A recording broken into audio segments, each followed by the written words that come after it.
Okay, we'll call the meeting to order. Can I have a roll call, please? Mr. Diakopoulos, Here. Mrs. Ling, Present. Mr. McKenna, Mr. Max here. He's here, but stepped out for a moment. Thank you. Mr. Stepanovich, Here. Mr. Olszewski, Mr. Lemak, Here. Mr. Dice, Here. Mayor Sinan. Please stand for the Pledge of Allegiance. Pledge allegiance to the flag of the United States of America and to the republic for which it stands, one nation, under God, indivisible, with liberty and justice for all. Thank you, Carl.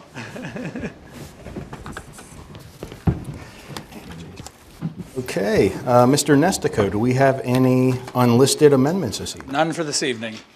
Okay. Any questions or concerns about the consent calendar items from anyone? No. Okay, hearing none, may I have a motion, please? Motion to approve consent calendar items A through C. Second? Thank you, Jamie and Carl. All those in favor, please say aye. Aye. Opposed? All right, that is unanimous. That brings us to comments by the mayor. Thanks, Mr. Dice. The first item tonight is the curbside leaf collection program. Schedule a pickup on one of the collection dates listed below. Please fill out the curbside leaf collection program form. Not working? It was working a minute ago. There it goes. Better? Yes, sir. To schedule a pickup on one of the collection dates listed below, please fill out the curbside leaf collection program form on the website. There's a 20-bag limit each collection date. The deadline to sign up each date is the Thursday before the pickup date. The first pickup date is this Saturday, so remember, sign up before Thursday because they don't automatically come on your street. Next, we have the municipality, not again. Next, we have the municipality is hiring full-time skilled labor for the position in Public Works. The municipality of Murrysville, an equal opportunity employer, does not discriminate in its recruitment or employment on the basis of race, religion, age, sex, or sexual preference, political affiliation, or handicap. You can apply on the website, and it's a full-time job at murrysville.com.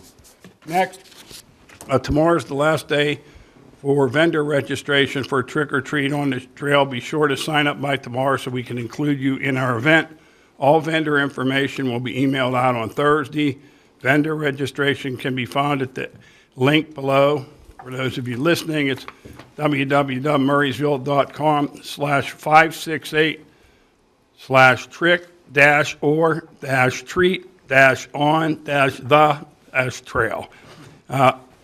And you can register here for the event by logging on to murrysvilleparecreation.com/186/events or call here on extension 131. Next, we have the actual trick or treat on the trail, but want to note that it's at a new location this year. It's being moved to Murrysville Community Park. There's 50 businesses and other organizations who are already signed up. This, again, is Saturday from 12 to 2 p.m. or while supplies last. Next, we have the trick-or-treat in the municipality is on Halloween Day, which is Friday, October 31st from 6 to 8 p.m. Of course, all the municipal services will be out and about. The police have extra, the fire will be out, and the EMS will be around in the neighborhoods patrolling also. So be careful, and hopefully the parents will hang around with their children and not let them run wild. Lastly, Sardis Volunteer Fire Department is going to be conducting a cautionary fire drill on Hills Church Road, and I believe this is going to be live fire for this structure burn that they're having. It's 8 a.m. till 3 p.m. on October 25th. Hills Church Road between Sinan Drive and Crowfoot Road will be closed to all traffic. Please exercise caution in the area. Please use alternate routes to MCP for the trick-or-treat on the trail event, Maymont Road to Sinan Drive, and Hills Church Road to Weastertown.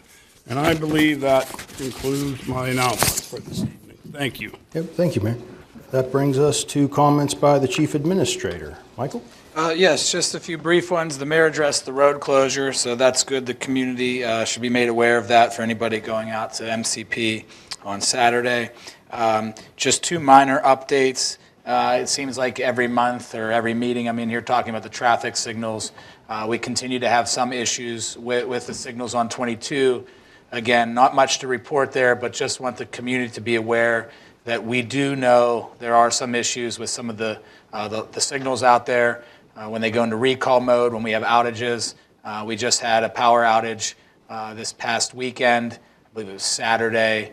Some trees were down. It caused power outages. Then the signals kind of go into recall mode, and they kind of get thrown out of whack from there. So again, we're trying to find solutions to those issues, but we just want the community to be aware that we do know the signals are giving us some fits and that we're trying to rectify that.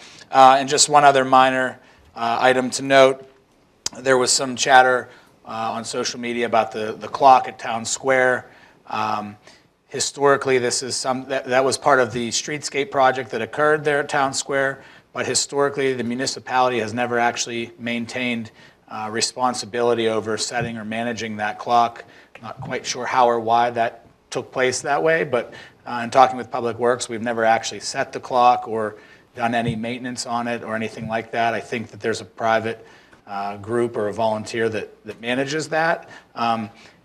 We did check in on the fact that the time was incorrect. That was some of the frustration. It was accurate as of last week. And then whenever we had the power outage on Saturday in that location, it messed the time up again. So we're not quite sure who set that clock. We believe, again, there's a local volunteer that we think is managing it, but again, that's not something the municipality has been historically responsible for. So we're a little bit in the dark as to who's maintaining it and who's caring for it whenever the time is incorrect. So we're trying to get to the bottom of that, but it's not something that's ever really been under the municipal purview, which is a little bit odd, but nonetheless, that's the background. So that's all for this evening. All right, awesome. Thank you. Oh, sorry. I had a quick question, Mike. Were those boxes for the lights on 22, have we ever thought about putting barriers of some sort so that this doesn't happen? Is that something we're not allowed to do? It just seems like it happens a lot, and Correct. It's like, I don't understand, you look given at it a lot Giant of Eagle thought. and these places, and they have barriers where the propane tanks are or whatever. I thought maybe we'd have those there. It's a very good question. We've given it a lot of thought. The issue is that going through PennDOT, they have prohibitions over putting some of those bollards there to protect those cabinets. And so it's something that we are trying to explore further, but up until this point, we have explored that and we've been told that it can't happen. We're trying to see if there's a way to work around that or maybe make an exception for certain circumstances, specifically at the intersections where we have continual damage to those cabinet boxes. But thus far, we've been told that you can't install a permanent bollard there to kind of protect it. So it is a little bit frustrating. There are reasoning. There's a basis for that from a safety standpoint and liability standpoint, which is why PennDOT has certain restrictions. But we're going to try to do everything we can to see if there's a workaround, because there are a couple locations where those signal boxes are damaged more often than others. Right. It is a frustration. So Okay, thanks. good question. I was We just don't have a curious great on it. answer to it right now. Okay. Hearing no further comment, that brings us to community input. Yeah. Mr. Pavlik.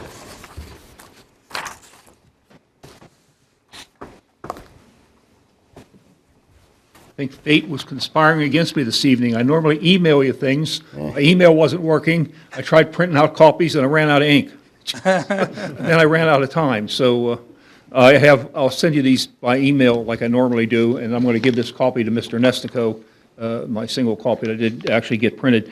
Basically, I'm here to talk about Summer Hill Phase 2 development, and what I'm asking is that council exercise their full statutory authority in ensuring that the stormwater management plans are met and the things that the developer has agreed to in writing to do on North Duane Drive, that he actually does those. And in particular, one of the things is there are 2 abandoned wells on that property. They're water wells. They're big pits with concrete base and a block structure built around them, and they're open. You know, they're just open pipes. The 6-inch pipe is and it needs to be controlled because one, he's going to bury one of them completely, and the other one will be disturbed with his development and retention pond, which is next to my property. The second thing is that the stormwater management plan, he had agreed to fix the culvert. The water drains off of their property, which is formerly Fassbender property. Right now, it goes down to a culvert, which was an 18-inch pipe that collapsed over the years and never got replaced. And then right now, there's a 4-inch line that is servicing that. So as part of your stormwater management plan, this water runs off the hill. He's going to be paving above that and redirecting all the soil. So I think that's just a normal thing that should be part of your stormwater management plan. He had agreed to fix that, but the current plans that he presented does not fix that. And I have, again, in this letter, I have a picture of what he said he was going to do, and also where the culvert is. And he took Mr. Beck, who's the other adjacent property owner across the road, said, oh yeah, this is where we're going to fix this culvert. And same thing with me. So we just want to get this stuff in writing. The third thing is the fact he said he was going to pave Duane Drive after he was done. Well, I've had the guys come around my house with a truckload of asphalt, going to put a driveway in for me too. So we just think that when someone's, what is paving and what does that really mean? Width, depth, and that stuff be done according to standard.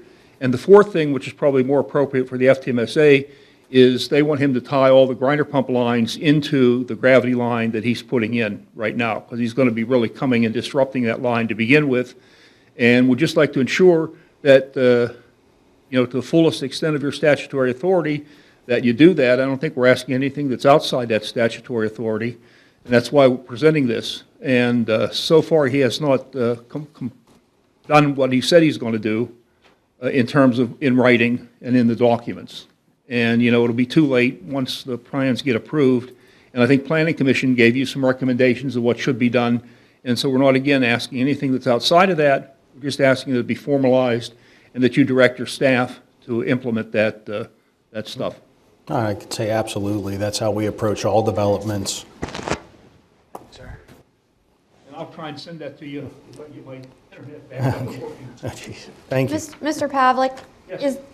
is there any part of North Duane Drive that is a private road versus public road? And if there is, where is that delineation marked? Because I know Summerhill is a private, their road. Their roads are all, yes. North Duane Drive starts at 286, and it runs for about 1,500 to 1,800 feet, up towards Logan's Ferry Road, all right? At the base of my property, there is a white post with the number, my address on it. It was put in by the municipality of Plum, and there's also a culvert opening there for a drain. That's the end of North Duane Drive. That's where Plum always paved. Now, about 80 feet of that road is covered in stone because they failed the drainage system. The road was a gravel road, and it's washing out, okay? From the end of my driveway up is an unpaved road, and that's the private portion, which Murraysville named North Duane Lane, which they decided, you guys, I think was a mistake, because you decided to name all private roads like Lane and whatever, and we had the ambulance driving around in circles hunting for North Duane Lane because it isn't a perpendicular road into a public road, it's a public road that changes into a private road. And I recall hearing the ambulance, I have the frequent flyers mileage with those guys, and driving around in circles till the chief Piano got in his car and showed him where to come. So, that I think, I don't know why needed to change that, but, North Duane Drive stops and becomes North Duane Lane. So, I'm sorry, I'm just confused. So did they promise to pave that part also, where you said it's all gravel? They're going to pave the gravel part. That's exactly what he promised to pave, the private portion of Duane Okay. And then the other portion is up to Plum Borough, because he's going to be running that sewer line down through, he has to get the Plum Borough municipality also to agree, not the Plum Borough Sewer Authority to agree to what to do. And what they make him do as far as replacing the road is up to them and his agreement. But that doesn't really involve me Okay. other than it is a dead-end road, so this could be kind of problematic as far as getting in and out of the house. Absolutely. Michael, Is just. there anything else I sorry. could? Anyone else? And Michael, could you just confirm that we're absolutely going to hold the developer accountable as we always do? I mean, if we have it in writing or if it's required by our ordinances, it's happening unless there's a specific waiver. Yes, and I talked with Mr. Pavlik earlier today, and we are very well aware of his concerns. I know there are some other residents who've come to the meetings as well. The only feedback that I would provide to council based on that, and I explained to Mr. Pavlik earlier, I would maybe defer to the solicitor. It's something that we would want to be sure of from our standpoint is that we aren't identifying any conditions or putting any conditions in place which are something that should be privately enforceable, meaning that binding the municipality to take action, for instance, from a developer's agreement, where something has to be done that maybe would fall under the auspices of like a private litigation matter. Oh, I understand. So Absolutely. I spoke with Mr. Pavlik earlier and explained that. I think he, at least on the phone, kind of understood or acknowledged that concern. And so that would be the only thing that I would present to council as a concern on our end, is that we don't attempt to try to hold a developer to something that may be more warranted for a private agreement and private litigation. And so I think that's maybe something that we could have a conversation with the solicitor about leading up to the potential approval or denial of that project. In fact, as we move on in the meeting later, I'm going to ask for an executive session for a couple items, and that may be one because of the potential for litigation that I think we could probably have some discussion on and seek some feedback from the solicitor. So, Would those types of things be like the paving of a private driveway where that would be a private agreement between them? But like the culverts, the water plan and whatnot, that's all part of the development? yes, and I think Mr. Pavlik explained that pretty well, that that may be something that falls under our stormwater management ordinance, which then we would ultimately be responsible for. As it relates to paving, that may be a little bit in that gray area. So that's, again, where I think we should have maybe a thorough discussion on what conditions can be put in place and ultimately who would be responsible to enforce. Because, again, if that development is approved and then all of a sudden North Duane Drive is not paved, then who's ultimately responsible for enforcing that provision of the developer's agreement? So that's where, again, because it's not, because it relates to private property owners on a private road, things like that. So, again, I think there should be some discussion there with the solicitor. I think we can clarify some of that. And then, but yes, Mr. Pavlik, I think, was pretty clear. Some of those items are also, fall under our ordinances for stormwater management and other things. So, those would be properly placed into a developer's agreement. Okay, wonderful. All right. Would anyone else like to speak for the good of the order? Okay. We will then move on.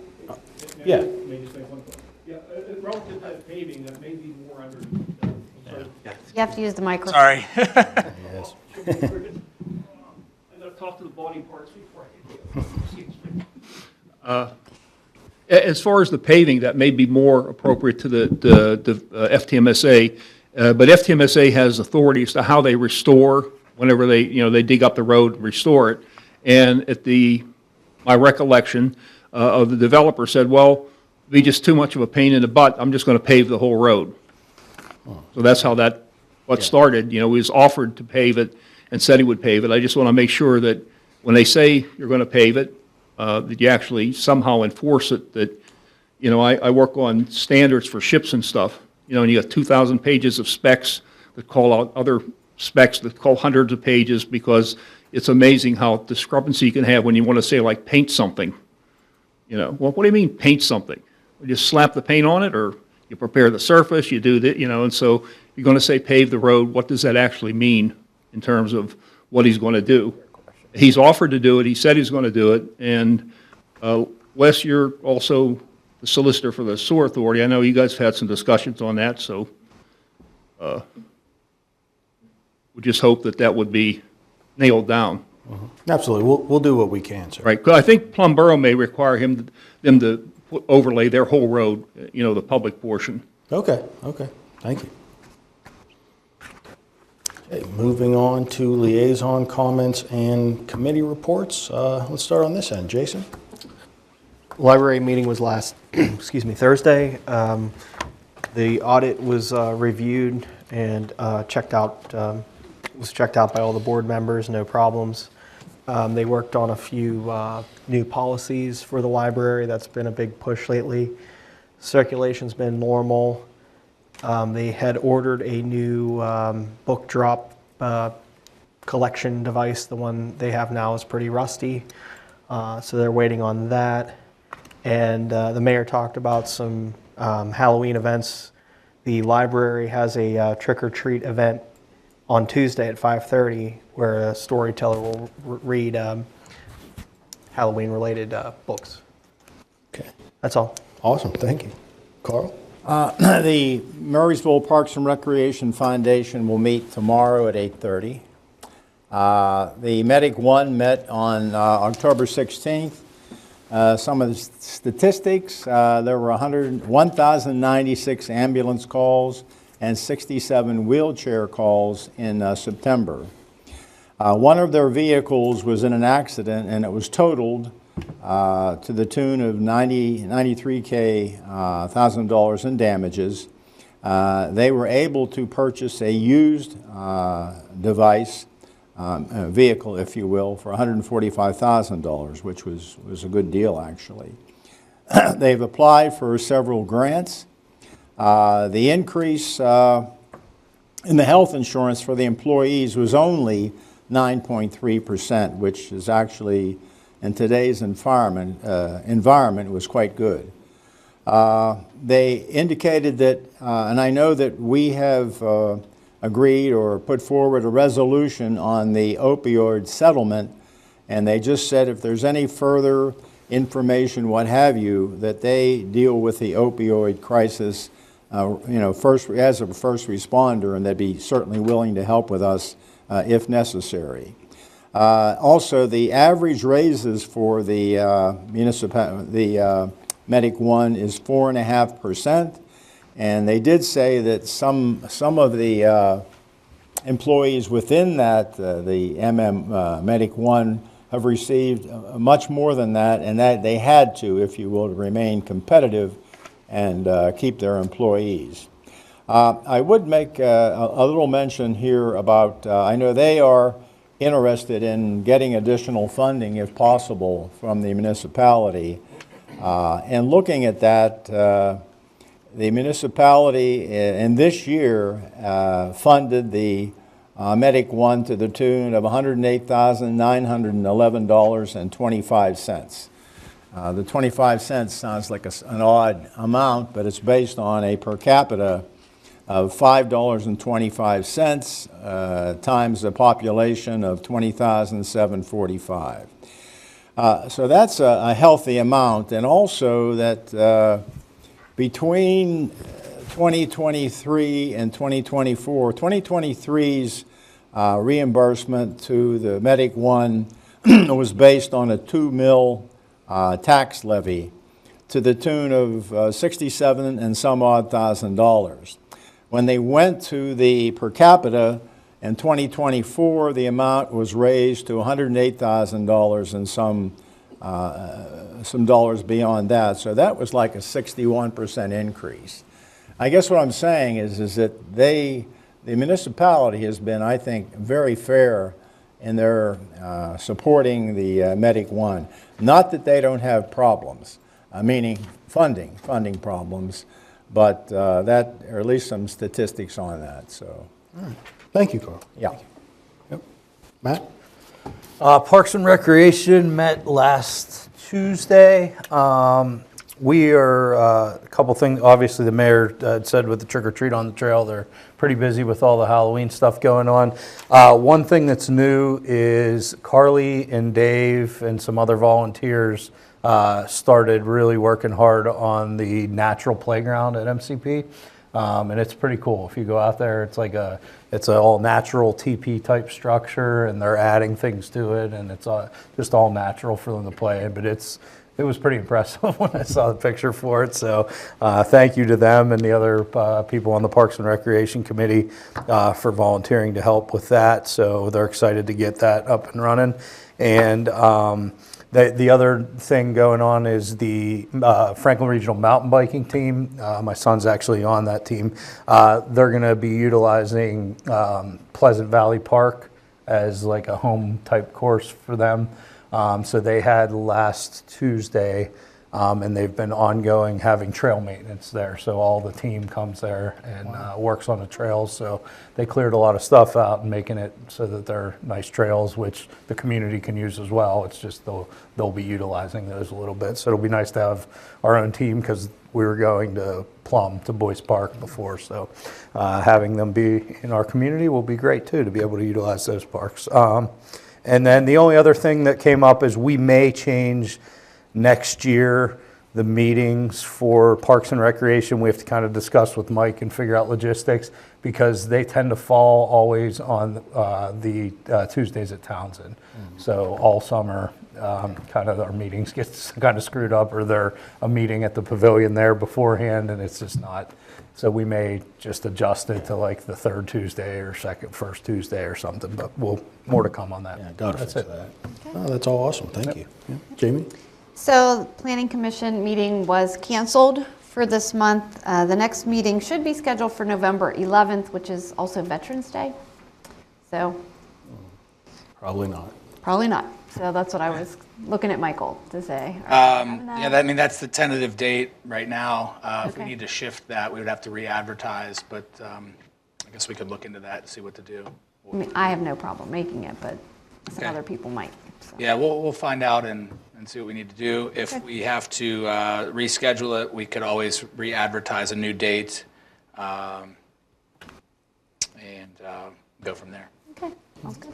Thanks. Awesome, thank you. Eli? Yeah, the fourth quarter pension committee meeting is on November 13th, so I'll give an update in the second meeting in November. Okay, perfect, thank you. That brings us to our workshop items. We will start with a discussion of a vacant property registration ordinance. Michael? Yes, so this is an item I wanted to present to council, see if there's an interest in considering adoption. The ordinance was provided in the Dropbox, if anybody's reviewed it. It's about a 10-page ordinance modeled from other communities where they are addressing vacant properties and the blight conditions that kind of follow some of those vacant properties. The idea behind the ordinance would be to create a registry, to have vacant properties registered within the community, pay a fee, allow for an inspection, and essentially be able to keep tabs on those properties. Admittedly, this is an ordinance that this is an issue that's not prevalent in the community with vacancies. Certainly our property values are high and properties stay in mostly good hands, but there are definitely times where a property will fall through the cracks and an owner will become absent for one reason or another. The goal behind the enforcement or the keeping of a registry would not be to canvass the community and try to assess all the properties out there, but rather to address properties when they're brought to our attention.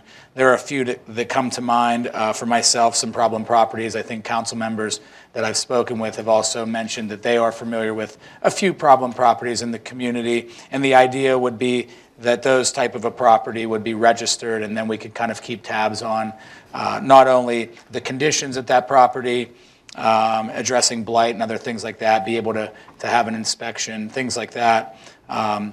But also if the absentee owner lives outside of a certain radius, I believe the ordinance is drafted for 25 miles outside of the radius of the community, then they would have to have an agent or a property maintenance manager responsible for that property.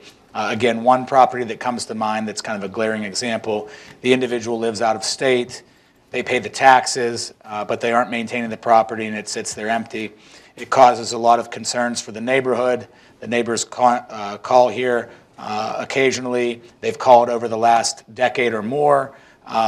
Unfortunately, if we file citations against that owner for the upkeep or blight at the property under the property maintenance ordinance, we go to the magistrate, but again, the individual being out of state doesn't show up, and so there's not much action that can be taken there. And so this is one attempt or one way to attempt to try to get some control of those properties.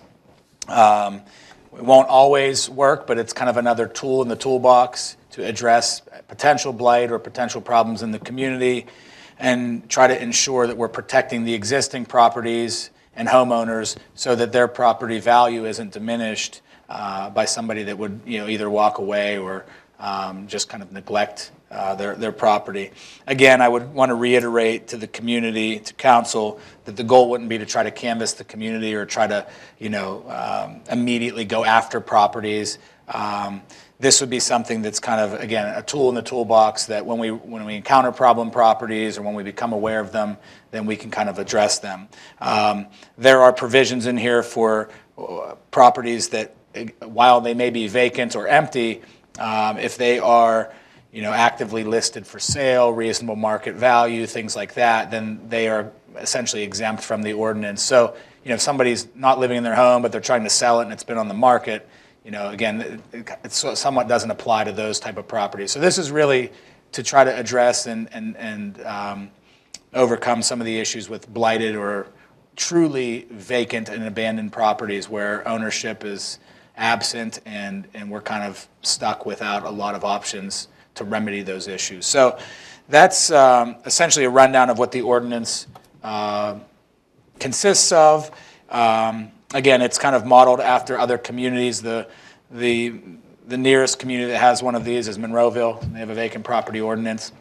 Not as thorough as this one, but there are other communities as well in this area and in the Pittsburgh area that have ordinances like this. And again, I'll add one other item. Our ordinance, if this one is adopted, is a little bit more thorough. It also includes a section that addresses vacant storefronts. Again, that may be somewhere you look along the Route 22 corridor or even on the old highway, where if there are vacant storefronts, there are certain provisions in here for having window screening put in so that you can't see inside of the windows, things like that. So if they're under construction or, again, if they're vacant and you can kind of see that they're in disrepair of some sort, we can address that with the property owner and put signage up that kind of conceals that and shields it from view and makes it a better presentation for within the community. So again, I don't envision, in fact I know based on our code office, we don't have the ability to go out and address all the volume of properties in the community. But again, this would just kind of be a tool in the toolbox if we do encounter a problem property or something that is sitting there vacant or maybe a little bit unsightly, that we can kind of step in and use this as well as the property maintenance ordinance or the two in conjunction with one another and the building code ordinances to, again, try to address problem properties, keep property values up, and make sure that we stay on top of things. So that's essentially what the gist of the ordinance is, and I'm certainly happy to answer any questions or address any comments from council. But like I said, I wanted to kind of present that and see if there was any desire to maybe consider something like this, and if so, could put it on a future agenda if we work out any kinks that there might be concerns about. No, sounds good to me. Another tool in the toolbox to fight properties that aren't being maintained well. So council, thoughts, questions? I have I don't see any downside. Yeah. Was this just recently put in the Dropbox? Because I swear when I looked earlier, it wasn't. You know what? I take that back. Actually, I misstated that. It was in the council email that I sent out, but I did put it in the Dropbox just before the meeting, so I had access to the file. Okay. So I misstated that. It was provided in the email to council prior to the weekend. Okay. But no, I just So let it. I read the Jeanette one that Okay. Jeanette has, because I figured since you were. Yeah, it similar. might be similar. Yes. It might be similar to that. So I'm sure we'll get into and hash stuff out when we have more discussion on it at a later date. I guess my question is, I'm already seeing a couple things in here I'd like to add or have questions about as far as the exemptions, hospitalizations, things like that, that could possibly be longer than 180 days. Those things do happen, especially in a community where we have a lot of retirees. So that's something that I would probably add to that under an exception. And then also, I was just curious, I noticed in the one from Jeanette, and I noticed this one and a couple others that I looked at, that there is a registration fee.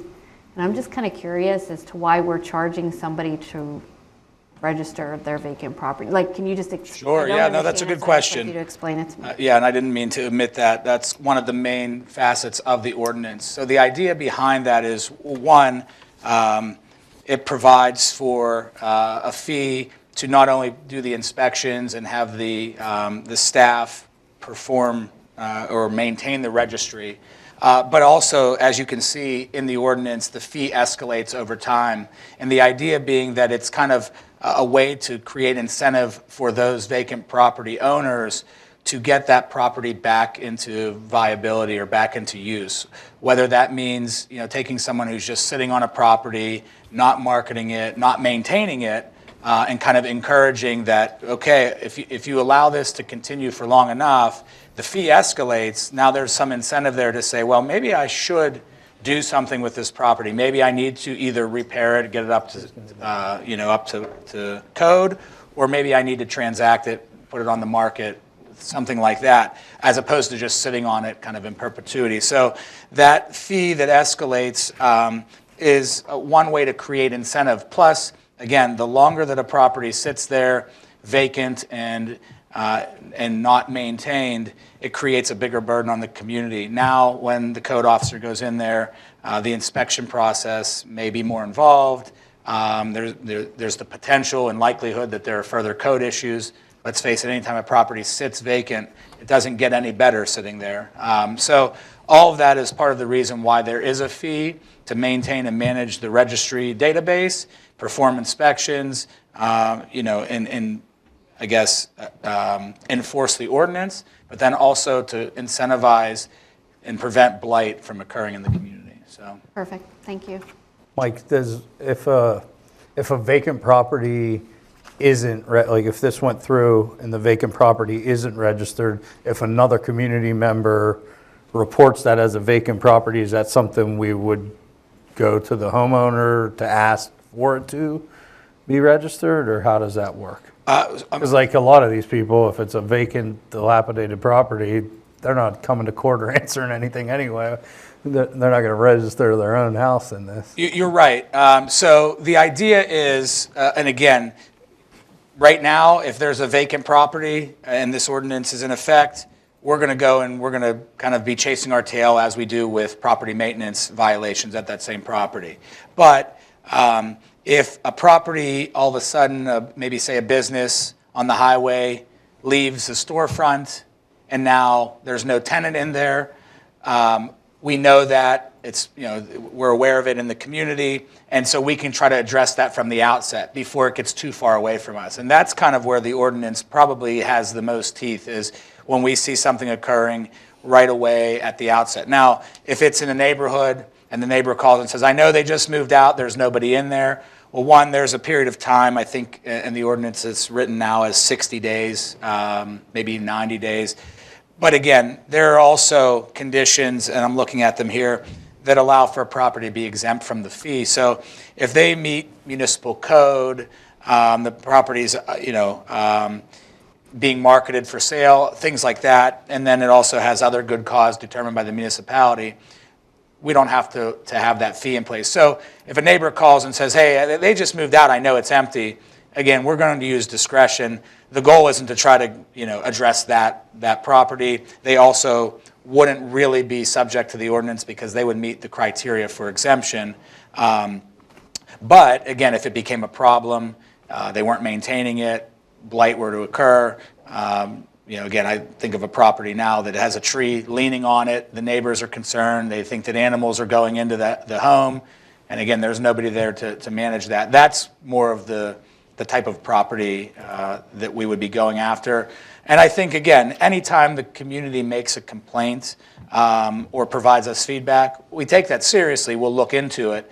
But again, this ordinance, or even a property maintenance ordinance, if a neighbor calls and says there's a problem at a neighboring property, the first thing we try to do is get corrective action. We don't immediately go to the magistrate and fine them. The goal is to improve the condition of the property, and this ordinance, again, is more of that same. So it just gives you that ability to try to address it, and the first step would not be to go immediately to citing somebody because they moved out of their home. It would be, again, to go through the process of making sure that the properties are staying in the condition that they should be so that property values aren't diminished.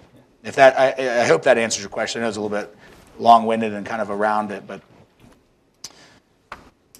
Okay. Mr. Nestico, you've had some experience, prior experience with this type of ordinance. Has it worked well in your view? It has ups and downs, no doubt. And again, the ups are, again, when you catch a property at the outset, a vacant storefront in a downtown or a major corridor, you can start to address it right away if need be. If you have, property owners that are habitual offenders, we don't have many of those in our community, so that's less prevalent. But it does work in that way. But undoubtedly, based on even some of the questions here, it doesn't always work. So nothing's foolproof. Even we have a property maintenance ordinance that says you have to maintain your property or keep your grass cut, things like that. But at the end of the day, there are properties that don't comply and fall through the cracks or just don't keep up with the codes. So to answer your question, yes, the ordinance, it can allow for success, but it's not foolproof. There are always going to be those properties that kind of get around it, and those are the ones that you just have to keep trying to work at and maybe be creative. But again, when an ordinance like this is in effect, then you have that tool in your toolbox. You have the ability to go out and try to address it. But without this, then you have less options to address concerns. Should I mention that as well? And as Wes pointed out, one of the important things that the municipality needs is to fill the Code Enforcement Appeal Board. If you recall, it was just a few months ago we reinstated that board, but we don't have anybody appointed to that board. So that is something, if council members are familiar with anyone in the community that might be a good fit for that board, we have advertised it, but that is something that we would like to get, functioning and running, because if there are appeals for code issues in the community, that's the mechanism to appeal that.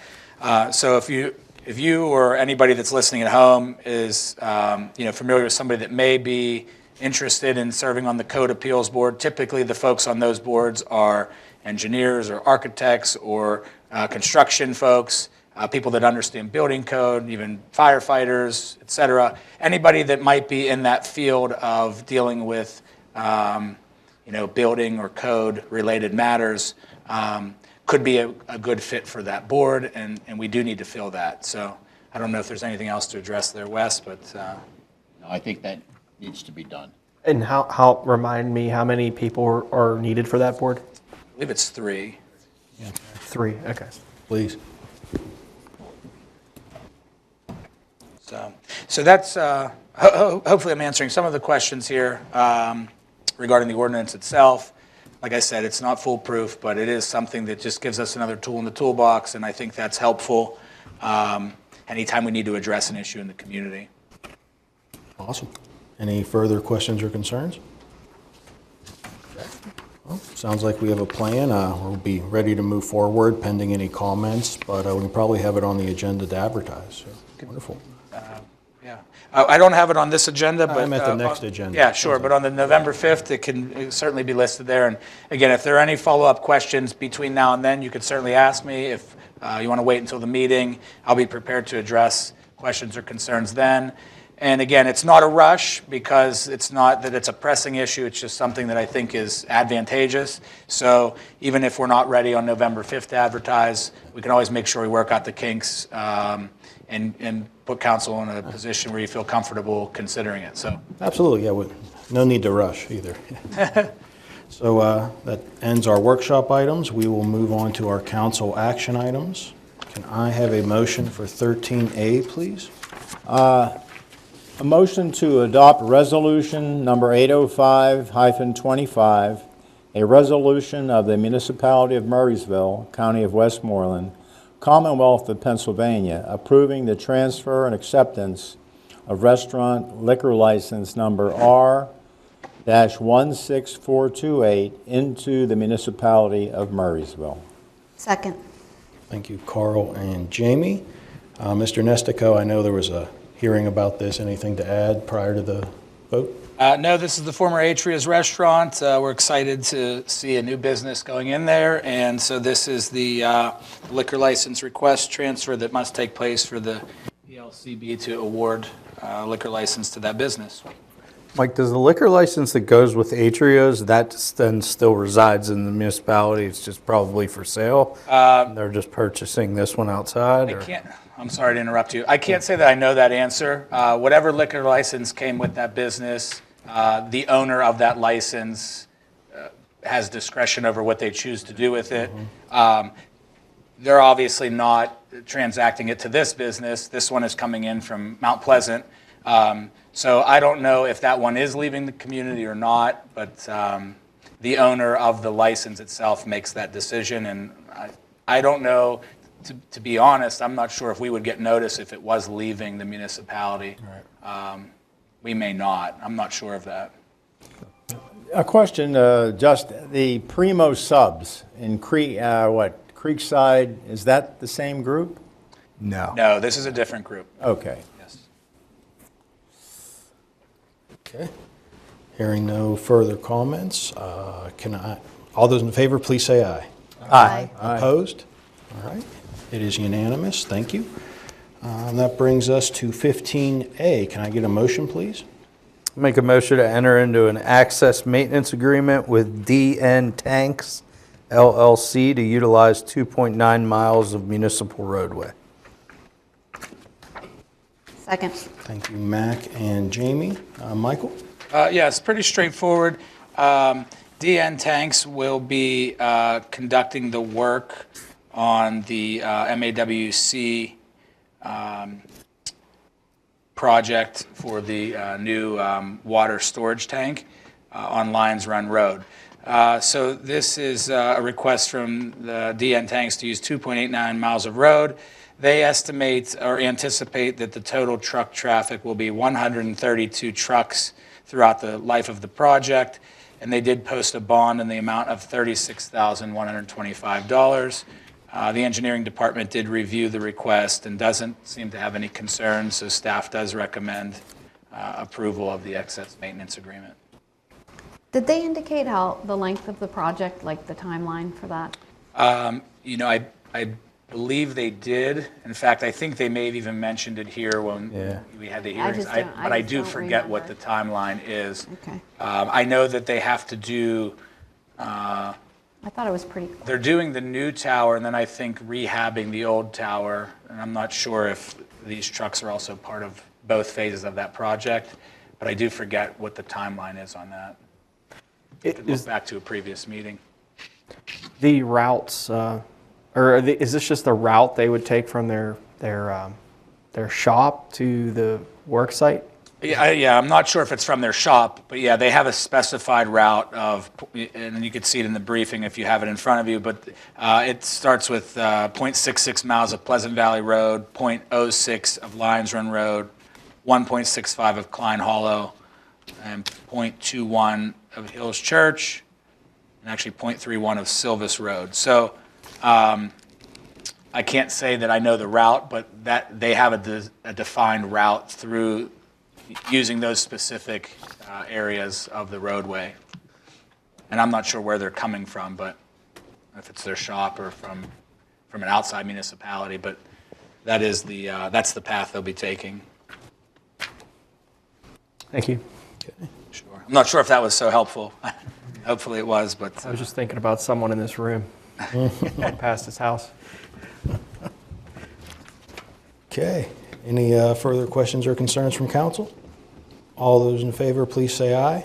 Aye. Opposed? All right, it is unanimous. Any old or new business from anyone this evening? One item of old business, and it just goes back to earlier in our meeting here, and that has to do with a clock in Murraysville.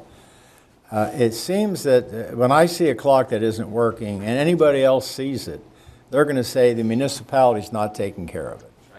If someone else is responsible, they'll never know that, they being whomever's riding by. I think that the municipality should take responsibility for that. That's just the thought. Okay. I think that to address that, I think that is something we've been considering. But as mentioned, there is somebody that is managing the maintenance on that clock because they did set the timer. They did set the time correctly after the last outage when it was pointed out. So if ultimately nobody were managing that, then I think we would want to step up. That would, leave a poor impression if our downtown streetscape project didn't have somebody maintaining the clock there. But and we also want to make sure that it's operating and functioning properly. So that's another issue as well. I think it was a pretty expensive investment there, part of a larger project. But To piggyback on that too, I mean, we should at least know who it is, so we can call them well, and say, hey, I the think we clock have isn't an working. idea. I just don't want to mention it Okay. publicly for fear of Yeah, no, putting that's out the incorrect name. Right. But I think we do Okay. have an idea of who's maintaining. We can notify them if we're Correct. notified. Yeah, yeah. That's all I And know. I think we're trying to get to the bottom of that. Okay. I know we are. I shouldn't say I think we are. I know we are, but I just don't want to put anybody on the spot just in case we're incorrect. Okay. No, At least it's right twice a day. like me. It was correct. For people pointed out that it was not accurate. Someone fixed it. It was correct, and then a power outage hit, and all of a sudden it was back 1 hour behind. So, Sorry. but another 2 weeks it might be accurate again if we fall back. Surprised they didn't make that thing solar. Yeah, that's a good idea. So that's all. Hopefully that answers your question. But I agree, Carl. We want to make sure that Right. don't have a town square clock leaving the wrong impression. So. So I think we're supposed to have executive session. Yeah, anything further for old or new business? Okay, hearing none, we're going to have an executive session this evening to talk about potential litigation. Michael, is there anything you'd like to add for? No, potential litigation and a property-related Oh, matter. Yep, thank you. So we will be adjourning to executive session. We will have no action coming out of that executive session, so we'll adjourn. Can all those in favor please say, or excuse me, can I have a motion to adjourn to executive session? So moved. Second. Okay, we'll go Jamie and Mac. All those in favor, please say aye. Aye. Approved. Thanks, everybody.